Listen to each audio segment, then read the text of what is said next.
Well, here we are at a very wet, glorious Goodwood, and I'm about to go out and play with £80,000 worth of Aston Martin DB7. Ta-da!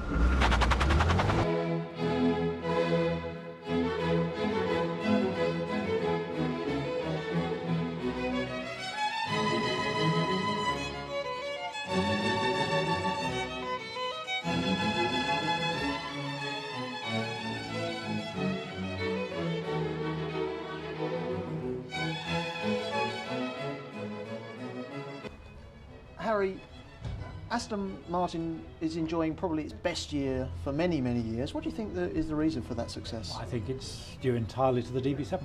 If you look back in 1992, we made exactly 66 motor cars. Last year we made 723.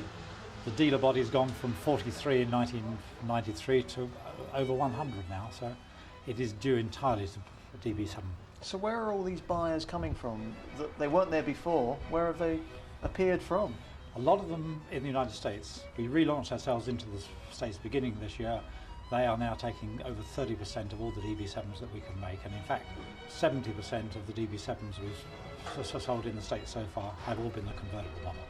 And what is it? Do you think it's the Britishness of that car? It sounds like you're exploiting it. It's, I would suggest exclusivity. It's handmade, it's British craftsmanship, it is traditional, and you have to say, if you live in the United States or almost anywhere in the world, if you own an Aston, the chances of your seeing another one are extremely remote. In fact, if you want to see another Aston, you go off and join the owners club.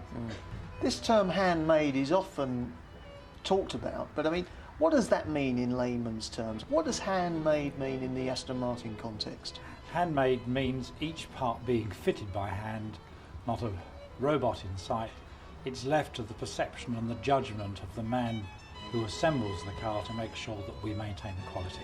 Sure, we use everything that we can to measure that quality electronically, but ultimately it's down to the perception and the judgment of the craftsman who puts the car together for you. We're talking good old-fashioned craftsmanship. Yes, you're talking sort of skill and integrity, really. I mean, case in point, it takes 2.5 hours to fit the engine into the chassis. It's done very carefully because it's an extremely tight fit under the bonnet. You're here as a prospective DB7 buyer. Correct, yes. What are your impressions so far, and what have you done since you've been here today? Well, the day has been fabulous despite the rain. This is an ideal opportunity to actually drive the car, obviously, but also to get some instruction from qualified race instructors of how to actually drive the car properly. Why Aston Martin? Fundamentally, it's British.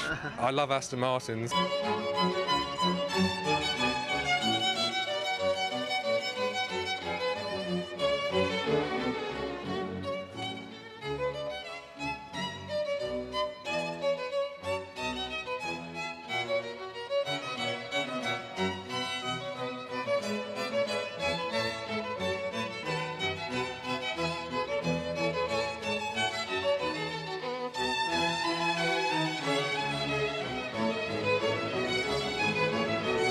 I'm saying very little at the moment, Mike, because I want to see. I want you to relax into your normal style, which is. Well, I've got to be honest. I don't like this wet track. I don't like wet roads generally. Why? You'll learn more on the wet than you will in the dry. You're doing fine, Mike. I'm not saying a lot because you've got to learn which way the corners go. And yeah. When you're driving a car on the circuit or driving it on the road, what you're trying to do is to keep the car as smooth as possible. Yeah. If you imagine that you've got boxes of eggs on the roof, and every time you do anything vicious, they're all going to fall off. You're doing fine. You look the part too, if I might say. Oh, I'm not sure that I feel it.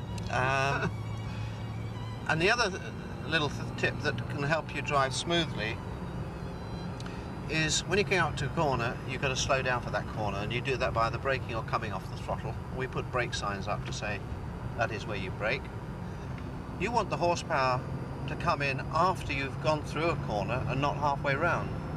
So one of the first things we do is to try and get people to use a higher gear than they would normally use. And you don't have to go quickly, you don't have to change gear all the time. The moment I did it, I knew it was wrong. You do? Yeah. And by the end of one of these courses, if you did a course, by the end of it, you'd know exactly when you were right and when you were wrong all the time, and you'd get it right and right. It's just building up speed. Go down to third for this one. That's second, but it's close. And now accelerate. That's good. That's very nice. Beautifully accelerated. Fourth, that's fine. Make sure he doesn't come right out. Okay. Now you can go faster.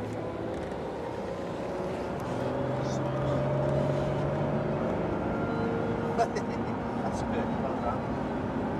Let's build up a bit of speed now. We're going to go to third and we're not going to go to second. Hey, he's done it. By golly, he's done it. You're driving about 300% better than when you started, and smoother, and you're going a lot quicker. Is that true? Does it feel better? That either means I'm a pretty good driver now, or I was pretty damn lousy to begin with. Well, I think it was a combination of you being lousy to begin with. No, it's not knowing how to drive on a circuit. I can honestly say that I was not worried once. Really? No. So come on, points out of 10. Out of 10? Out of 10, for the first time, I'd give you 7 out of 10. And am I the new Michael Schumacher? But, well, not Master Schumacher, maybe Mrs. Schumacher. John, this is quite unusual. You're an existing DB7 owner, Yes, and you're just looking, I guess, at what might be on the horizon for the future. Yeah, I think so. I'm very fortunate to own one from October last year, and I've come to try the Volante, which is a manual car, where mine's automatic, and loved it too. I've really enjoyed it. So later on, may change my existing one to a Volante.